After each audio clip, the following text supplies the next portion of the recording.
एक बार एक व्यक्ति की उसके बचपन के टीचर से मुलाकात होती है। वह उनके चरण स्पर्श कर अपना परिचय देता है। वे बड़े प्यार से पूछती है, अरे वाह, आप मेरे विद्यार्थी रहे हैं, अभी क्या करते हो, क्या बन गए हो? मैं भी एक टीचर बन गया हूँ, वह व्यक्ति बोला, और इसकी प्रेरणा मुझे आपसे ही मिली थी जब मैं 7 वर्ष का था।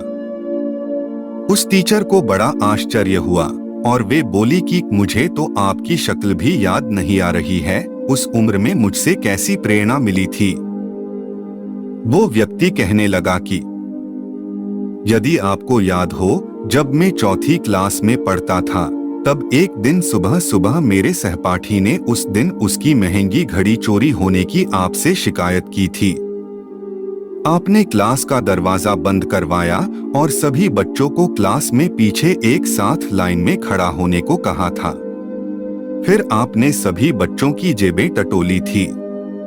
मेरे जेब से आपको घड़ी मिल गई थी जो मैंने चुराई थी, पर चूंकि आपने सभी बच्चों को अपनी आंखें बंद रखने को कहा था, तो किसी को पता नहीं चला कि घड़ी मैंने चुराई थी। टीचर, उस दिन आपने मुझे लज्जा व शर्म से बचा लिया था, और इस घटना के बाद कभी भी आपने अपने व्यवहार से मुझे यह नहीं लगने दिया कि मैंने एक गलत कार्य किया था। आपने बगैर कुछ कहे मुझे क्षमा भी कर दिया और दूसरे बच्चे मुझे चोर कहते इससे भी बचा लिया था। ये सुनकर टीचर बोली, मुझे भी नहीं पता था बेटा कि वो घड़ी किसने चुराई थी।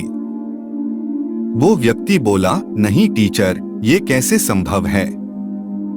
आपने स्वयं अपने हाथों से चोरी की गई घड़ी मेरे जेब से निकाली थी।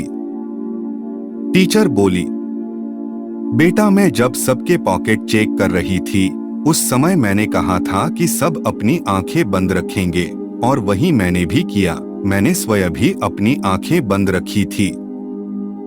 किसी को उसकी ऐसी शर्मनाक परिस्थिति से बचाने का इससे अच्छा उदाहरण और क्या हो सकता है?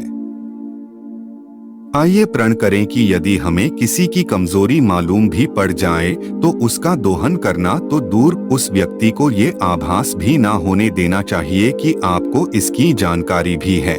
दोस्तों, उम्मीद करता हूँ आपको आज की कहानी पसंद आई होंगी। पसंद आई हो तो लाइक, शेयर और वीएम स्टोरी टीवी चैनल को सब्सक्राइब करना ना भूले। धन्यवाद।